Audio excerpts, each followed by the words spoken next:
Hi, I'm Jeff Maturo. Please join us for the next 30 minutes as we take to the skies with the Tower Hobbies Funfly 51, tame the pavement in Tamiya's newest version of the Mini Cooper, and skim the water with the Blast ready to run from Traxxas. All this and more today on RCTV.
Many advanced flyers are looking away from traditional aircraft. They seek the adrenaline rush one has while flying today's showcased airplane, the Tower Hobbies Fun 51. Right now, it's Fun 51 time. Tower claims the Fun 51 can be assembled in less than a day. Try not to rush construction. Fit and finish of the parts was more than acceptable. We did not experience any problems in its construction.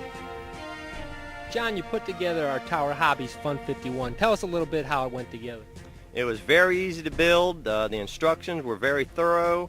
It's actually fun to build because everything is simple and straightforward, and you can do it all on the bench at one time. You see the thing go together as a whole unit instead of components. And it was a lot of fun to build and easy. How much time did you have into it? Well, I just worked on it in the evenings, and it took 1 week. So working maybe 4 hours in the evening for about 6 or 7 evenings, it was completed with the radio installed, the motor, and ready to fly, covered and everything. Well, you did a great job. Thanks, John.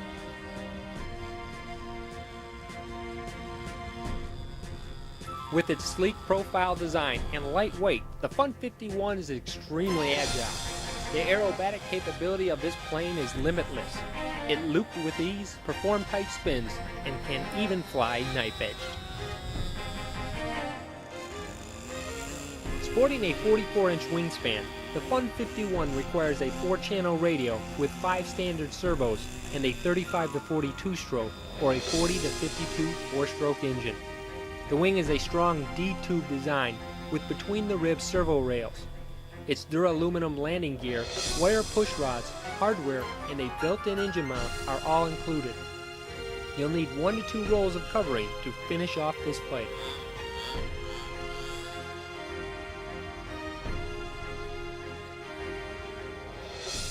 Well, John, how'd it fly?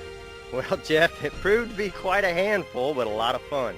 The instructions recommend the throw rates for all your control surfaces, and they recommend a high and a low rate. And I set it just as they requested for the high and low rate.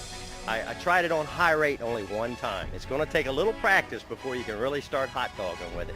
But on low rates, other than some bad yawing you get in some too tight of a turns, it flies great. It'll be a lot of fun with practice, but it will take some practice. We sure enjoyed watching it. Thanks a lot, John. You did a great job on it.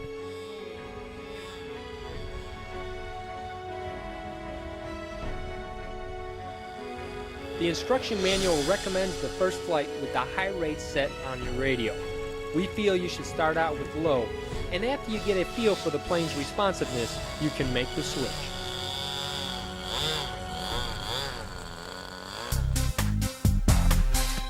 The manual was well written and it provided plenty of tips for building and flying your Fun 51. The Tower Hobbies Fun 51 retails for $61.99 and is available from your local hobby shop. If you need some handy, helpful airplane tips, stay tuned. Cliff Shamil's up next with Builder's Corner.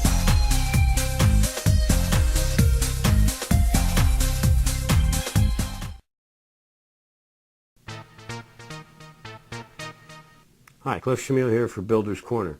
You guys that are flying these big glow gas guzzlers, you can't get enough fuel in the motor, neat little tip. Take a drill bit, drill out the clunk.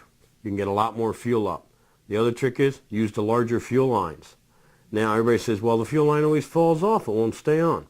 Trick is put your fuel line on, cut another small piece of fuel line, put it on the end of a pair of needle nose and stretch it and slip it right over and acts just like a perfect hose clamp that holds it on there. And of course this fuel line is going to last a long time. You can do that on either end. Now, if you're having trouble getting your monocoat apart and you're always picking at it, you can't get it, here's a neat tip.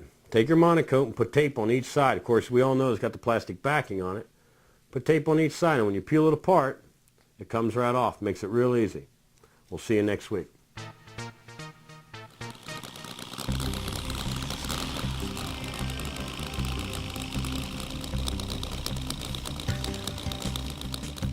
Cliff's tips work on any type of plane, from multi-engine scale models to trainers.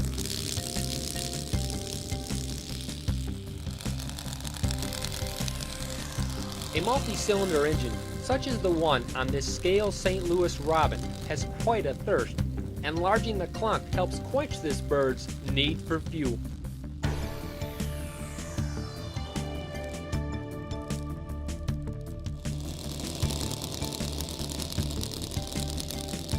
Recent developments in RC have led to a wide selection of models available. A beginner's biggest obstacle with getting started is deciding on which plane they want. With such a diverse array of manufacturers, there is a model for everyone's taste.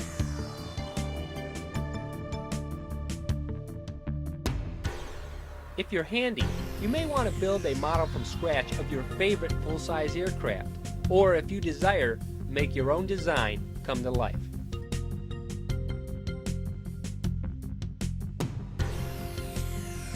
Radio-controlled models allow pilots to enjoy the peace and tranquility of a sailplane, reenact famous World War II air combat, and test current airfoil designs all in the same day.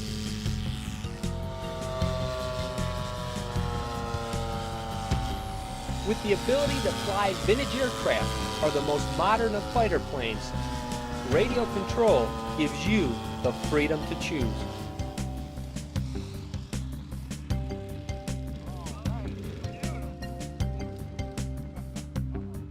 Put away your flight box and get out your driving gloves. The Tamiya Mini Cooper's up next.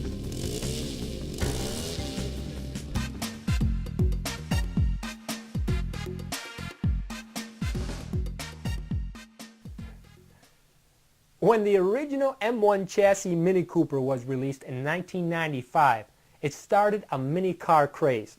Well, believe it or not, Tamiya has improved upon the beloved Mini, and they've renamed it the M3. Totally redesigned, here is the little British classic.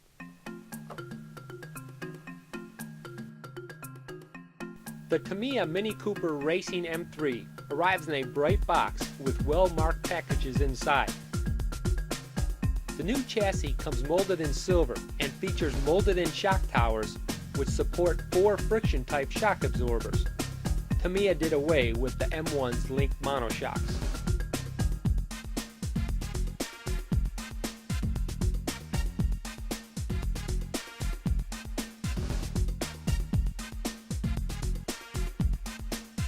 The Cooper comes complete with a Mabuchi 540 motor and a mechanical speed control.